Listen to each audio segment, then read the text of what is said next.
Hey everybody, welcome back to Fandom for All. I want to thank you guys for checking out this video. Today we will be discussing my fan pitch for Marvel and Kevin Feige's Fantastic Four, and as we now know, directed by Jon Watts. I have been a Fantastic Four fan for about as long as I can remember. They were my first exposure to superhero movies. The original films with Michael Chiklis and Jessica Alba and Chris Evans and Ewan Griffin. They're not perfect movies, but they are better than the Josh Trank picture, of course, as we all know. So this is my goal in this video, and that is to effectively cast and create a plot for this film that brings the Fantastic Four back into prominence, because we now know that Marvel is moving forward with the Fox properties and will more than likely be putting them in the forefront. Whereas it was Avengers, now it will be Fantastic Four and X-Men. So, without further ado, this is my fan pitch for the MCU's Fantastic Four. Alright, so let's start with the basics. For director, of course, Jon Watts, director of SpiderMan Homecoming, Far From Home, and now Spider-Man No Way Home. Now, Jon Watts is a wonderful director. I have enjoyed all three of his Spider-Man films, and I'm kind of in the minority in that. Not many people enjoy his directing. I think he captures the feel of a high school Spider-Man perfectly. And I think something else that Jon Watts benefits from is New York Central stories. I think he understands the feel of New York City, which is one of my favorite places. And so I think he's a wonderful choice for the four. I think he will nail it, but my concern is, of course, casting. Now, before we get into casting, of course, producing would be Kevin Feige. He is currently the world's greatest producer. So we don't have directing and producing to worry about. I think that possibly having Christoph Beck do the music would be great. I would love to see what he could do. He's done a wonderful job on WandaVision so far. And so, without further ado, let's get into an idea for a cast. Now, as I said in my introduction, have been a Fantastic Four fan for years. I think they are the best superhero team to come out of Marvel. They're Marvel's first family. They saved Marvel back in the 90s. And if you don't know that story, go look it up. It's fantastic. Anyway, so Reed Richards is a character he's a complex character. He's a lot more layered than he is what you see on the surface. And all characters are that way. And from an actor or theater person's point of view, that's just how I view all characters. So we will be going through the complexities and the layerings of each character in order to cast them effectively.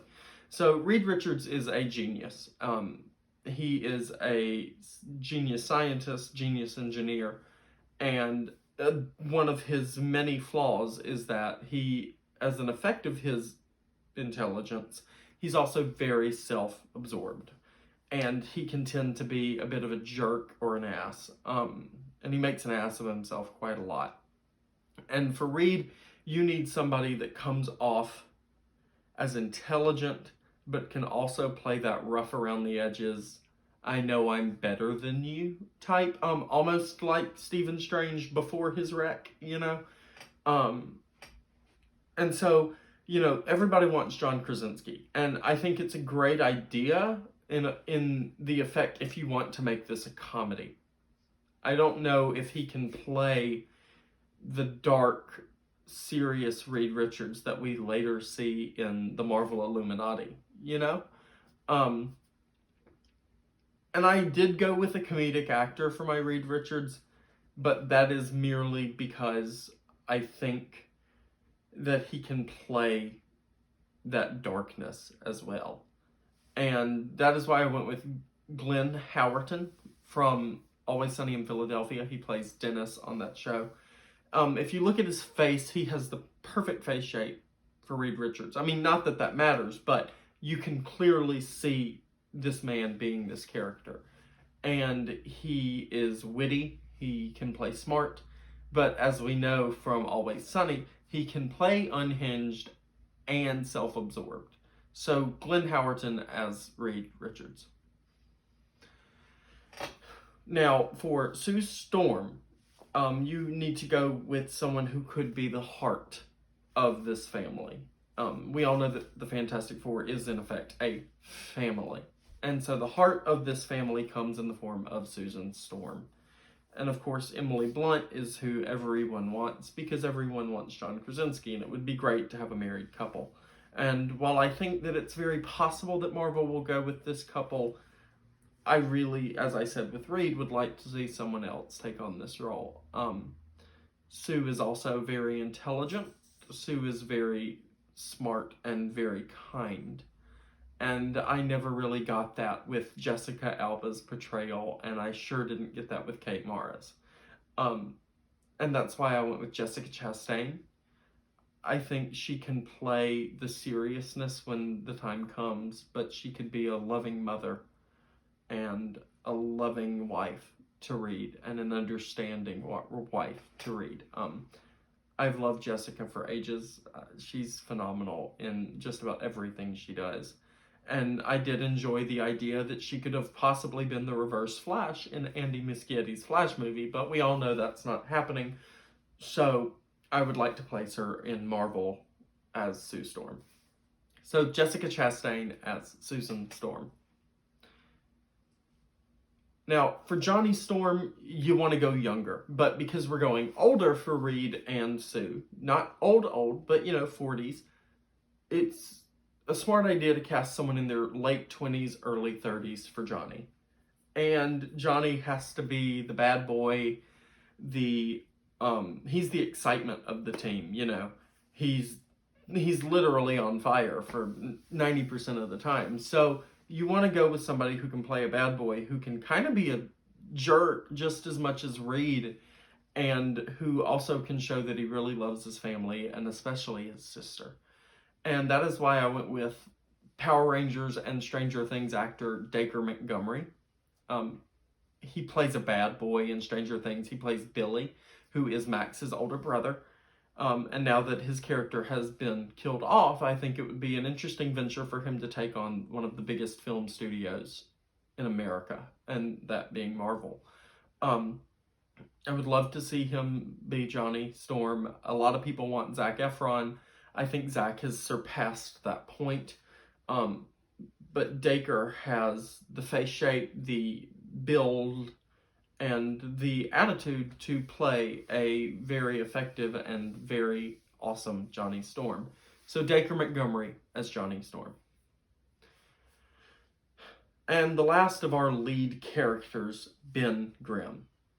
Now, we here at Fandom for All do believe in the concept that we should move away from the idea of casting black actors in roles merely to turn them into monsters or animals. So, while many people want The Rock or Terry Crews as the thing, and they're great choices, their voices would be great. That is not the direction I'm going. And a lot of people would go with John Cena. Again, he's a DC actor now, and it would not be great for general audiences to have to go between both seeing him as Peacemaker and the Thing. So John Cena's out of this picture. I have also seen the idea floating around the internet of Seth Rogen as Ben Grimm, and I like that. I like his voice for the character. But there's one actor who kind of slides under the radar because he's usually a TV actor, like Glenn Howerton. But that's why I think it's important to bring these TV actors to film through the Fantastic Four. And my choice for Ben Grimm is Legends of Tomorrow and Prison Break actor Dominic Purcell. Of course, he plays Heatwave on Legends of Tomorrow, but he's got the build, he's got the bald head, he certainly has the voice and the attitude to play the clobbering Ben Grimm. You could totally see him smoking a cigar. I just feel like he is the only logical choice when it comes to brawn and muscle and attitude with Ben. And Ben is a very tragic character. And I think that would be a very important point to touch on maybe in a sequel to this movie, is that Ben still has these attachments to humans and knows that they won't love him the way that he wants to be loved. And that's the tragedy of Ben Grimm, and I think Dominic Purcell could capture that emotionally, effectively, and quite beautifully. So Dominic Purcell as Ben Grimm. Now on to the main villains of this project. I have selected two. One as a minor villain for the Fantastic Four to challenge in the beginning stages of the movie, first and second act, and then a big third act villain who has the name, like Thanos or Galactus, but it's not Galactus. I'm not getting there yet. So for our minor villain, I went with Mole Man. Now, if you know, Mole Man is a subterranean wizard type character that harnesses magic to create and control monsters, subterranean monsters. And he's very short in stature. And I went with another Always Sunny actor for this role, because there's only one person who can really play the Mole Man. I didn't agree with Tim Blake Nelson playing him in the most recent Fantastic Four, even though I love Tim Blake. He's a great actor. But I went with Danny DeVito, of course, for the stature and the presence for Mole Man. There's not much more to say when it comes to this character, because that's just, I think, something we can all agree on. So Danny DeVito as the Mole Man. Now, for the big third act villain who would become a threat in multiple pictures, possibly the first and third Fantastic Four films, I went with Annihilus, because he's never been done in live action. They always lean on Galactus and the Silver Surfer or Doom. But Annihilus is a very prominent Fantastic Four villain as well. And I had one big, awesome choice in mind. And I'm going to go with it because I don't know if his future at Marvel is exactly what they're saying it may be. But Annihilus, is this other dimension, interdimensional villain who kind of resembles a bug, but made of metal. And he kind of also resembles Ultron. And if they wanted to make him a grounded, non-dimensional character, maybe he could be a rebuild or a reforming of Ultron. I don't really like that. I think it should be, now that we're getting into the multiverse, he should be from another dimension. And he's got this kind of personality that you can almost hear this actor's voice coming out of. And I went with Mark Hamill as Annihilus. Mark Hamill is, Luke Skywalker, the Joker. He's been Nightmare in animation. But I think he'd be perfect to capture that witty yet evil yet comedic air that Annihilus has. And he could be foreboding as this character, because we know he's played excellent versions of the Joker. So Mark Hamill as Annihilus is my pick. And lastly, I would like to, not lastly, but lastly in the villains category, of course, is Dr. Victor Von Doom. Now, I do not want Doom to be the villain of the first picture. I think he should be the villain of the second or third picture to give him time to possibly get his own solo movie, as they've discussed before. Now, in the comics, Dr. Doom is the ruler of a country called Latveria. And I think it would be interesting to see the MCU take Doom and place him in Sokovia instead. That after Ultron dropped the city back on the ground, it created this vacuum for power, and the only person that could fill it was Victor Von Doom in a more dictator sense. Whereas he didn't rise to power, he took that power. And I'd like to see him also have a very big presence in the United States as well, as a scientist, as a physicist, as an engineer. And you kind of got to go for somebody who you can believe is just all around bad, there aren't really many redeeming qualities for Victor Von Doom. And I went with an actor who's played a comic book villain before and who doesn't get a lot of attention in media. And I went with Cillian Murphy from The Dark Knight and Batman Begins. And Cillian Murphy is just a phenomenal actor. He can play bad, and he's right around the same age as my Reed and my Sue. He played Jonathan Crane, the Scarecrow, in both Dark Knight Rises, and Batman Begins, interestingly. But I do think he could really capture that essence of Von Doom, and especially if you gave him, special effects on his face and scarred him and made him nasty, give him a reason to wear the mask. So Cillian Murphy as Victor Von Doom.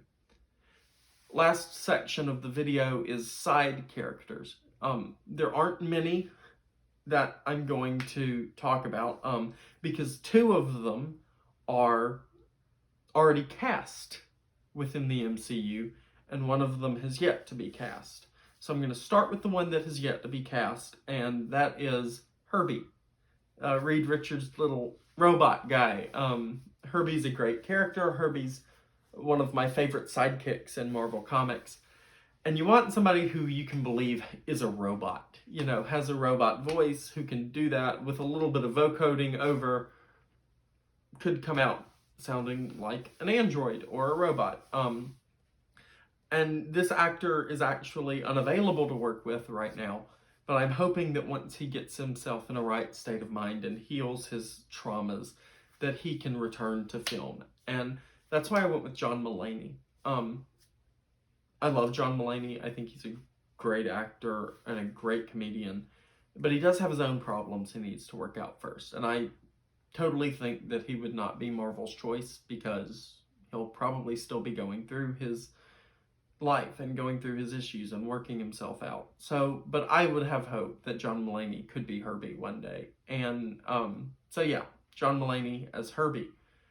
Now, the second side character is just a cameo because this is a crossover that's happened numerous times within Fantastic Four comics and this character's comics. And of course, I would love to see Tom Holland as Peter Parker's Spider-Man show up in Fantastic Four 1, 2, or 3. We all know that John Watts is no stranger to directing Spider-Man, so I would love to see Tom Holland carry over into this franchise because we know that after No Way Home, his contract's up. So possibly a few cameo appearances here and there couldn't hurt.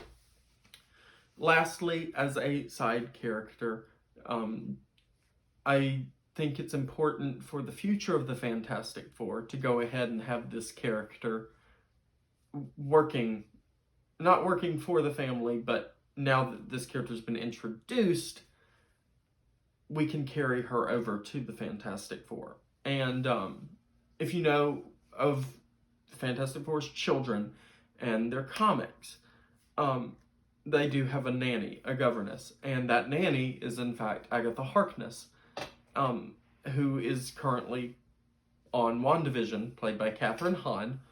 But I think that she was introduced now for a reason, and that is so she can carry on to this property. So Kathryn Hahn as Agatha Harkness. So there you have it. There's my cast, and now we're going to get on to a quick plot breakdown, and then I'll let you guys go. So, for the plot, I'd like to go ahead with the concept that WandaVision sort of has started, and that being that Reed Richards and Sue Storm are a couple of SWORD astronauts or scientists, and they work for SWORD out in New Jersey, and they are part of the team that went missing that Hayward was referring to. So they're working for SWORD, they're building aircrafts and helping break down sentient weapons and observing and responding to sentient weapons and threats. So that's where we open, is with Reed and Sue, SWORD agents, SWORD scientists, and then Reed on the side, his brother figure, Ben, they're roommates. They live together in an apartment in New York. That's my concept. And that Sue and Johnny live together also in another apartment. And so there will be an announcement that there's a manned mission going into space to observe the effects of the radiation from Hulk snapping at the end of Endgame. Because we know it released some form of cosmic radiation. Had to have.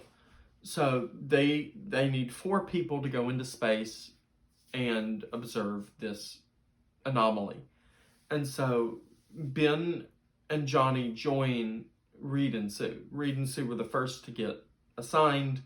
They helped create the spacecraft, and they say that they want to bring along these 2. And so they do. They give them the permission, they give them the clearance. And so these 4 go to space and observe this anomaly.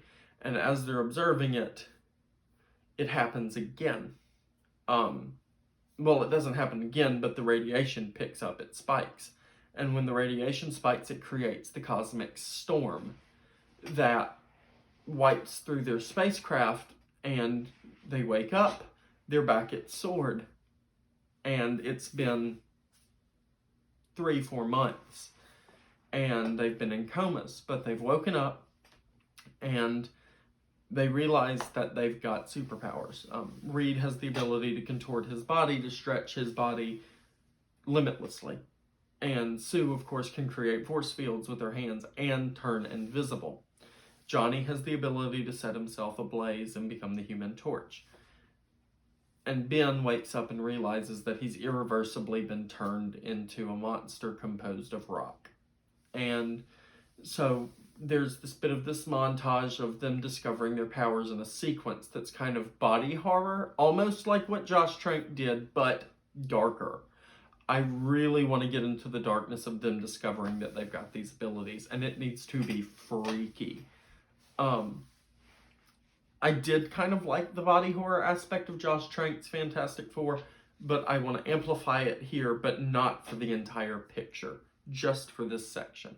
So they discover they've got powers, and then Reed and Sue and Johnny and Ben decide that they're going to move in together.